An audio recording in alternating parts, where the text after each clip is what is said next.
Everyone, मैं हूं अन्वेषा मुखर्जी और आज इस वीडियो में मैं डिस्कस करने वाली हूं about diabetes, alcohol and chocolates. And उससे पहले अगर आप नए हो बिग बास्केट के चैनल पर, प्लीज सब्सक्राइब कर दो उनके यूट्यूब चैनल को। एक बेल बटन है, उसको क्लिक कर देना। एंड चलो वीडियो को स्टार्ट करते हैं।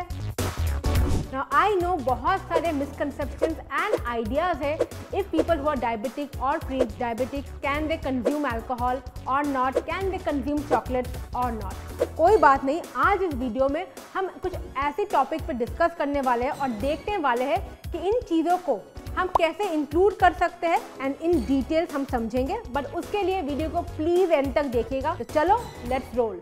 But before I begin the video, a disclaimer for you. अगर आपको डायबिटीज है या आप प्री डायबिटिक हो और अल्कोहल कंजम्पशन का इशू है तो I recommend you guys to definitely go and seek professional medical help right now. But अब चलो देखते हैं कि अल्कोहल को हम डायबिटिक या प्री डायबिटिक स्टेज में कैसे कंज्यूम कर सकते हैं if at all.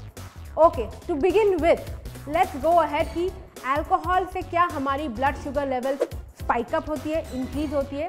The answer is no, it's not because of alcohol but the carbohydrates present in alcohol.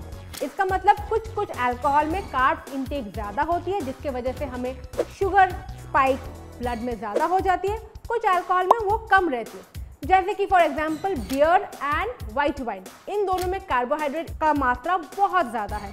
तो इसी वजह से जब भी आप इनको कंज्यूम करोगे आपकी ब्लड शुगर स्पाइक होगी। आपने सुना ही होगा बेली फैट, बेली पाउच, बियर बेली, ये सब सुना ही होगा। क्यों? क्योंकि इसके कार्ब इंटेक बहुत ज़्यादा है। बट आप ड्राई वाइन ट्राई कर सकते हो, उस पर कार्बोहाइड्रेट का लोड कम रहता है। अब आते हैं कुछ हार्ड ड्रिंक्स पे, liquors like vodka and whisky. अब इन दोनों में कार्बोहाइड्रेट का मात्रा बिल्कुल ही मिनिमल है। तो इसका मतलब आप इसको 30 ml या स्मॉल पेग में एंजॉय कर सकते हो ऑफिस पार्टी में। Now let me give you a big disclaimer. If you have diabetes or not, I think alcohol should be consumed in moderation. हाँ, social gathering में, parties में, दोस्तों के साथ not more than 1 or 2 pegs, but 1 or 2 times in a month. Try to not exceed, क्योंकि moderation is the key, whether you have diabetes or not. Okay? Now moving on to the next one, mixers. ठीक है, mixers मतलब हम जब party करने जाते हैं अक्सर अल्कोहल में हम cold drink, sodas, mocktail, cocktails, ये मिक्सचर वो मिक्सचर इंक्लूड करते हैं, जैसे margarita, LIT, all those drinks that we have. बिल्कुल भी नहीं। डायबिटिक प्री डायबिटिक कंडीशन में these are absolutely a big no no. ठीक है, क्योंकि ये इंस्टेंटली एडेड स्वीटनेस रहती है, ब्लड शुगर स्पाइक होगी।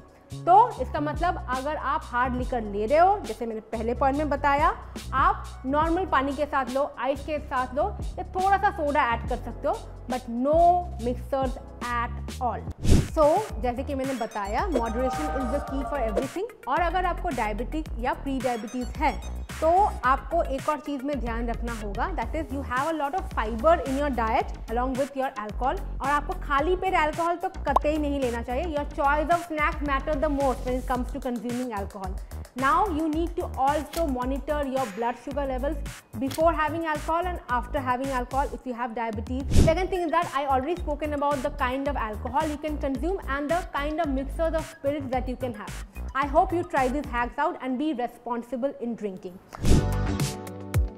And now moving on, the next big addiction, chocolates. जो हमें क्रेविंग रहती है, स्पेशली अगर आपको डायबिटीज या प्री डायबिटिक है तो चॉकलेट्स की भयंकर क्रेविंग रहती है। तो क्या इसका मतलब है डायबिटीज़ वाले कभी भी चॉकलेट नहीं खा सकते? गलत बात है। एक्चुअली आप खा सकते हैं। You can have dark chocolate जिसमें कोको सॉलिड्स की मात्रा ज़्यादा होगी। I would recommend something above 70 to 80% of cocoa in it, क्योंकि उसमें फाइबर का मात्रा ज़्यादा होता है, शुगर का मात्रा कम होता है। तो इससे क्या होता है, हमारी blood sugar levels again spike up नहीं होती। बट हाँ, ये आपको ध्यान रखना है कि मैं अगर बोलूँ कि डार्क चॉकलेट्स ले लो, इसका मतलब पूरा एक बार ख़त्म नहीं करना। 1-2 पीस ही आप एक दिन में या 2 दिन में एक बार ले सकते हैं। ठीक है। एक और चीज़, आप अपने डाइट में स्पेशली जब क्रेविंग हो रही है तो डाइट में definitely a lot of good source of fibre, good fat and lean protein include कीजिएगा। जब आप वो लीजिएगा and then you consume 1 or 2 piece of dark chocolate, आपकी ब्लड शुगर स्पाइक नहीं होगी। क्यों नहीं होगी? क्योंकि फाइबर जब आप खाते हो अपने डाइट में तो धीरे धीरे वो डाइजेस्ट होता है एंड ग्लूकोज एंड शुगर का एब्जॉर्प्शन धीरे धीरे ब्लड स्ट्रीम से कम होने लगता है, इसलिए स्पाइक नहीं होती। So always remember this pro tip. when you're having chocolate. So just to summarize guys, if you have diabetes and pre-diabetes, सबसे important है अपने डाइट को ठीक करो, अपने लाइफस्टाइल को ठीक करो, पार्टी में जाते हो, सोशलाइज करते हो, गैदरिंग में जाते हो, अल्कोहल के कैसे रेस्पॉन्सिबली कंज्यूम कर सकते हो वो बता दिया। क्रेविंग्स रहती है चॉकलेट की, तो उसको भी आप रेस्पॉन्सिबली कैसे कंज्यूम कर सकते हो वो भी मैंने इस वीडियो में बता दिया। चलो आज मैं वीडियो करती हूँ यहाँ पर एंड। आप कर दो चैनल को सब्सक्राइब। मैं मिलती हूँ आपसे अगले वीडियो में। Till then take care.